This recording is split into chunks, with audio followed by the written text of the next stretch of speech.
વડોદરાની વિશ્વામિત્રીમાં જેસીબી ઉતારવાના મુદ્દે વન વિભાગને લેખિત અરજી આપવામાં આવી છે. મગરોના મોત અંગે સવાલો પણ ઉઠ્યા છે. વડોદરા શહેરના વિશ્વામિત્રી રિવર ખાતે ચાલી રહેલી કામગીરીને લઈને પાછો વિવાદ ઊભો થયો છે. વિશ્વામિત્રી નદીમાં ગેબિયન વોલ રક્ષાત્રણમાં દિવાલ બનાવવાની કામગીરી દરમિયાન જેસીબી મશીન નદીમાં ઉતારવામાં આવતા પર્યાવરણ પ્રેમીઓએ ચિંતા વ્યક્ત કરી છે. ગત વર્ષે નદી પહોળી કરવાની કામગીરી હાથ ધરાઈ હતી, જ્યારે આ વર્ષે ફરીથી ગેબિયન વોલ બનાવવાની કામગીરી શરૂ કરવામાં આવી છે. આ દરમિયાન જેસીબી મશીન નદીના પાણીમાં ઉતારવામાં આવ્યું હતું, જેના કારણે નદીમાં વસવાટ કરતા જળચર જીવજંતુઓને નુકસાન થવાની શક્યતા વ્યક્ત કરવામાં આવી છે. પર્યાવરણ કાર્યકરોનો આક્ષેપ છે કે છેલ્લા 2 મહિનામાં 4 મગરોના મોત થયા છે, જેને લઈને શંકા વધુ ગાઢ બની છે.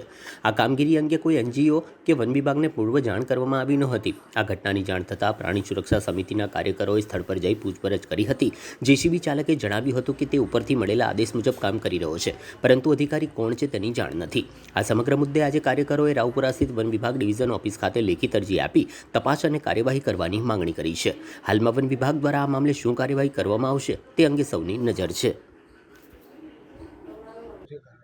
સામાજિક વનીકરણ રાવપુરા ખાતે રજૂઆત કરવામાં આવ્યો હતો કે જે ગયા વર્ષે વિશ્વામિત્રીની જે કામગીરી કરવામાં આવી હતી તે પૂર્ણ થયા બાદ આ વર્ષે નવેસરથી ગેબિયન વોલની જે કામગીરી ચાલુ થઈ તેઓમાં કોઈને એનજીઓ કે રેસ્ક્યુઅર તથા વન વિભાગને ન રાખીને ડાયરેક્ટલી કામગીરી ચાલુ કરવામાં આવી હતી.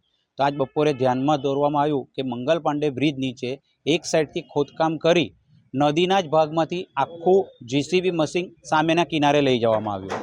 ત્યાં પૂછતા તો કે અમારા સાહેબે કીધેલું છે, સાહેબ કોણ છે એ ખબર નથી. ત્યારબાદ આરએફઓસીને જાણ કરવામાં આવ્યું તો આરએફઓ સાહેબ એવું કહે છે કે કામ ચાલુ થયું છે તેની સૂચના મને નથી. આ જે જગ્યા છે ગઈ સાલે ત્યાંથી 3 મોટા કાચબા રેસ્ક્યુ કરવામાં આવ્યા હતા અને એક કાચબો ઈજાગ્રસ્ત થઈને મૃત પામ્યો હતો. અમારી માંગ એ છે કે વન વિભાગ અને અન્ય મ્યુનિસિપલ કમિશનર આની અંદર ધ્યાન દોરી ત્યારબાદ જ કામ ચાલુ કરે. જો આવું જ જો ચાલશે તો આવનારા દિવસમાં હજુ વન્યજીવ મરવાની શક્યતા છે. હવે તમે જોતા હશો કે અત્યારે 20 દિવસની અંદર 4 મગર મરી ગયા છે.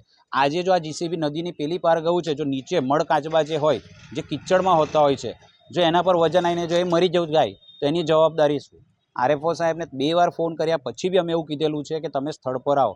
તેઓ તથા તેઓનો સ્ટાફ મોકલેલો નથી. અત્યારે આની માટે અમે એનજીટી કમિટીના જે મેમ્બર છે દેવકર સાહેબ અને પ્રજાપતિ સાહેબ બંનેઓને રજૂઆત કરેલી છે અને અહીં લેખિત ફરિયાદ આપેલી છે.